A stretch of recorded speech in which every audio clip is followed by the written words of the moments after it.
अस्सलाम वालेकुम स्टूडेंट्स। आज का लेक्चर क्रैमर्स रूल के बारे में है, जो कि 9th क्लास के चैप्टर नंबर 1 मैट्रिक्स में है। मैट्रिक्स की एक्सरसाइज 1.6 है और यहाँ पे मैं आपको बताऊँगी कि किस तरह लीनियर इक्वेशंस को मैट्रिक्स के थ्रू सॉल्व करते हैं। चलें लेट्स स्टार्ट। ये है एक्सरसाइज 1.6। इसका फर्स्ट क्वेश्चन करेंगे हम। इस one 2x minus 2y is equals to 4 और सेकंड इक्वेशन है 3x plus 2y is equals to. Okay, अब हम स्टार्ट करते हैं। सबसे पहले हम इन इक्वेशंस को मैट्रिक्स की फॉर्म में लिखेंगे। 2 माइनस 2 3 एंड 2। ये हमारा ए मैट्रिक्स आ गया, जो कि इक्वेशन के लेफ़्ट हैंड साइड के वेरिएबल के कोएफिशिएंट्स पे मुश्तमिल है। सेकंड है x, जो कि हमारे वेरिएबल हैं x एंड y। उसके बाद है हमारे b जो इन इक्वेशंस की राइट हैंड साइड है 4 एंड 6। यूजुअली जैसे इन्वर्जन मेथड में हमने देखा था, a और x को मल्टीप्लाई करें, a मैट्रिक्स और x मैट्रिक्स को मल्टीप्लाई करें तो हमारे पास b मैट्रिक्स आता है और यहीं से फिर हम x की वैल्यू ले लेते हैं। a x के साथ a मल्टीप्लाई हो रहा है, दूसरी साइड पे जाकर वो x b के साथ डिवाइड हो जाता है और इसी तरह हमारे पास x की वैल्यू आ जाती है। b को हम a के साथ डिवाइड तो नहीं कर सकते हैं, इसलिए हम a को ऊपर ले जाते हैं और a ऊपर जाकर इसकी जो 1 इसकी पावर है, इसका एक्सपोनेंट 1 है, वो ऊपर जाकर -1 हो जाता है और b। इस तरह से हम इन्वर्जन मेथड में लेते हैं। लेकिन क्रैमर्स रूल में हम डिफरेंट तरीके से करते हैं। सबसे पहले हमने जैसे क्रैमर्स रूल में हम जैसे इन्वर्जन मेथड में हम सबसे पहले ए डिटर्मिनेंट लेते थे, इसमें भी हम ए डिटर्मिनेंट ले लेंगे। ए डिटर्मिनेंट जैसे हमने ए को 2 बार्स में लिख लिया, इसी तरह ए मैट्रिक्स को भी हमने 2 बार्स में लिख लिया। -2 2 बार्स में लिखने के बाद 2 multiply by 2 and 3 multiply by -2। 2 multiply by 2, दरमियान में माइनस का साइन आएगा, जो कि हमारा डिटर्मिनेंट फाइंड आउट करने का फार्मूला है। दरमियान में माइनस का साइन आएगा। 3 मल्टीप्लाई बाय -2। इन सब के गिर्द हम ब्रैकेट्स लगा देते हैं ताकि समझने में आसानी हो। 2 मल्टीप्लाई बाय 2, जैसे कि मैंने एरो साइन से भी बता दिया है, और 3 multiply by -2। 2 2s are 4 minus plus 3 2s are 6। हमारा डिटर्मिनेंट आ गया 10। अगर ये डिटर्मिनेंट हमारा 0 आ जाता तो इसका सोल्यूशन पॉसिबल नहीं था। जैसे कि हमने इन्वर्जन मेथड में भी किया, जब हमारा डिटर्मिनेंट 0 आ जाता था तो सोल्यूशन पॉसिबल नहीं होता था, बिकॉज डिटर्मिनेंट चूँकि इन्वर्जन मेथड में भी जैसे ए इन्वर्स बराबर होता है adjoint of A over A determinant. तो यहाँ पर अगर ए डिटर्मिनेंट 0 हो जाएगा तो इसका आंसर इन्फिनिटी हो जाएगा, जो कि फाइंड आउट करना पॉसिबल नहीं है। इसलिए अगर यहाँ पर ए डिटर्मिनेंट 0 आ जाता है तो आप लिख देंगे सोल्यूशन इज़ नॉट पॉसिबल। अब चूँकि ए डिटर्मिनेंट हमारा 10 आया है, इसलिए हम इसे फर्दर सॉल्व करते हैं। अब ये हमने ए डिटर्मिनेंट ले लिया है, दैट इज़ इक्वल्स टू 10।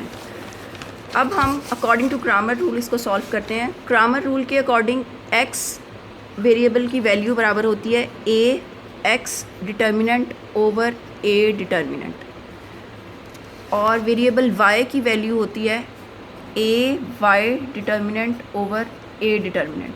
अब ए डिटर्मिनेंट तो जैसा कि मैंने आपको ये सॉल्व करके बताया है, ए डिटर्मिनेंट ये तो बहुत सिंपल है। उसके बाद है ए एक्स डिटर्मिनेंट। अब ए एक्स मैट्रिक्स तो हमारे पास नहीं है, ये कहाँ से आएगा? ये इस तरीके से आएगा। ये हमारे पास जैसे ए एक्स और बी 3 ये मैट्रिक्स थे, यहाँ से हमने ए जो मैट्रिक्स है वो ले लेना है।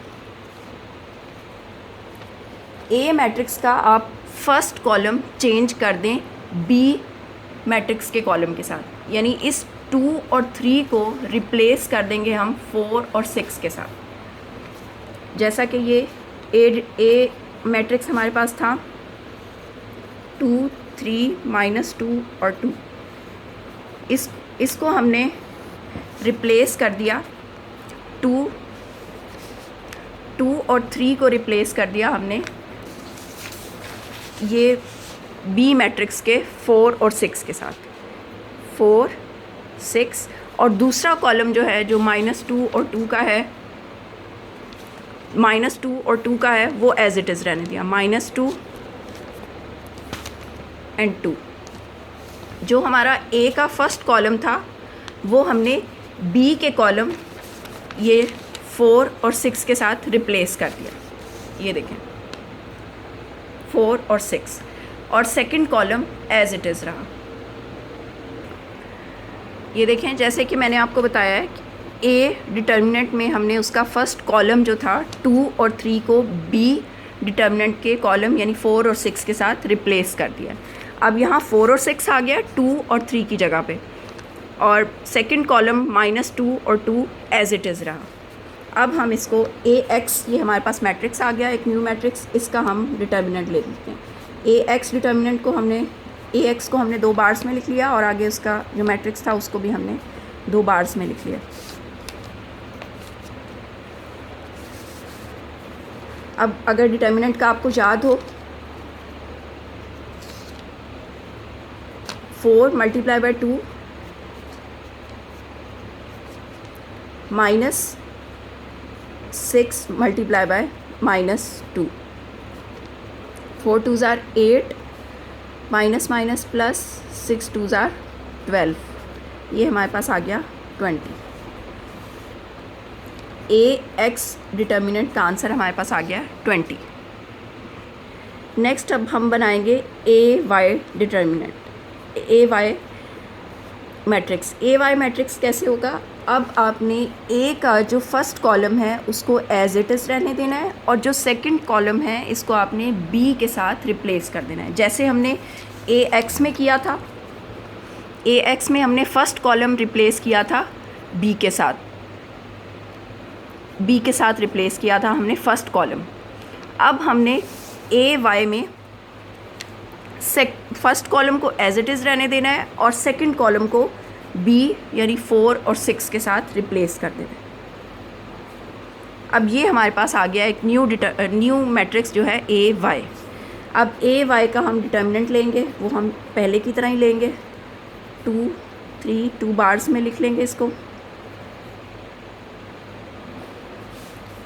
इसका डिटर्मिनेंट लेंगे 2 × 6 and 3 × 4, 2 × 6 minus 3 × 4, 6 2s are 12 minus 3 4s are 12, ये आ गया हमारे पास 0। इससे कोई फ़र्क नहीं पड़ता है, सिर्फ A डिटर्मिनेंट से हमारा सोल्यूशन पॉसिबल नहीं होता है। जब A determinant, simple A determinant हमारा 0 आए तो सोल्यूशन पॉसिबल नहीं होता। AX या AY के 0 आने से कोई फ़र्क नहीं पड़ता है। अब हम X की वैल्यू लेते हैं। X बराबर है AX determinant over A determinant, AX determinant over A determinant.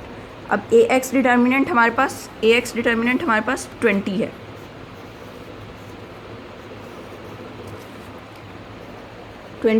और A डिटर्मिनेंट हमारे पास 10 है।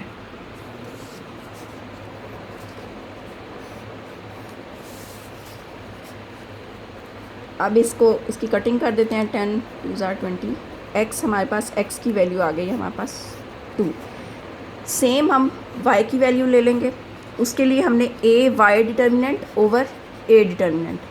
अब AY डिटर्मिनेंट अभी हमने इसका सॉल्यूशन निकाला है, AY determinant is equals to 0, और A डिटर्मिनेंट हमारे पास है 10, 0/10, तो Y की वैल्यू आ गई है हमारे पास 0।